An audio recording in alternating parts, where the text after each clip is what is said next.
Hello and welcome to Martin Maths. We're continuing the Higher Paper series, doing Higher Paper 2, question 23, and we're doing the topic of iteration, an extension of trial and improvement.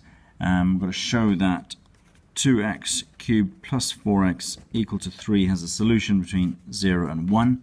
So the skill we need here is substitution.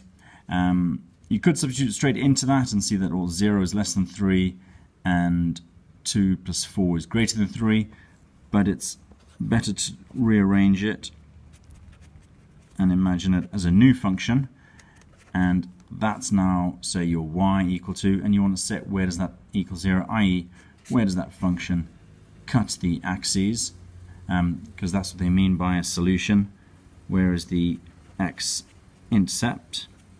Where does the graph cut those lines? So now if we were to substitute in 2 times 4 plus 2 times 0 cubed plus 4 times 0 minus 3, we'd see all that would equal minus 3. And if we plug in 1, this time I'll cube it, put a cube there, even that's a 0, and 1 minus 3 would equal, that's 2 plus 4, which is 6, minus 3.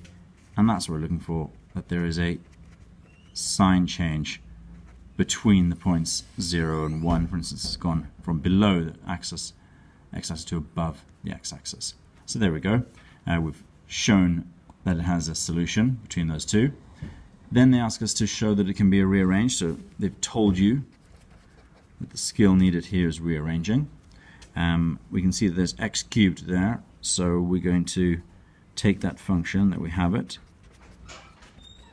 and we're going to move the x cubed term to the other side, 3 minus 2x cubed. And you can start to see it looks very similar to that, but you need to divide through by the 4.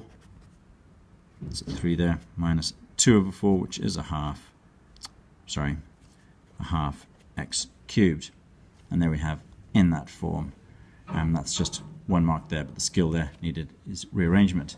Now it says starting with x equals 0, we're going to iterate that formula. So this is, as you'll remember from trial and improvement, you get an answer, you plug it in, and you try it again. We take that form, 3 over 4 minus x cubed 2, say, and x1 is now going to equal some version of x0, but they've told us that x0 is 0, so x1 will simply be 3/4 minus 0. Now we're going to plug that into x2. Now with the modern calculators, with the fraction button, you can set this all up as one formula and then just use your answer button to do those iterations.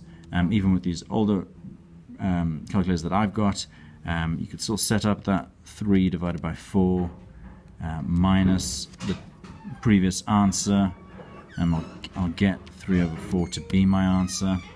And then I'll say, so I've got 3 over 4 as my answer, and then I'm going to say 3 over 4 minus, using my alpha button there to get an answer, divided by 2. So now I've got that formula, and I get 3/8, and then I can just keep iterating it. Sorry, I must remember to cube it, so it's 3 over 4.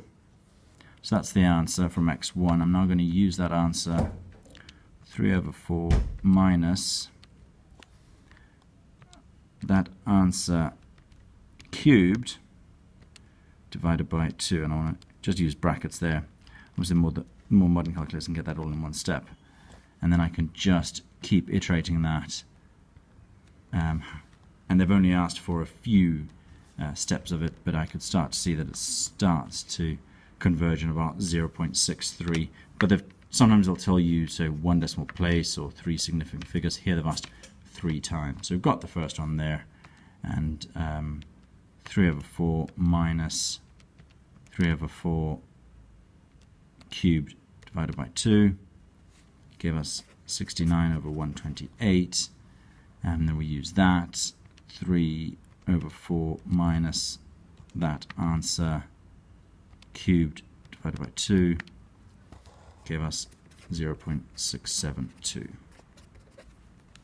Okay, so just using the buttons on your calculator, using brackets, fractions in the answer, we can get those iterations. Thanks for watching. Don't forget to like, subscribe, and share, and continue watching this higher paper series.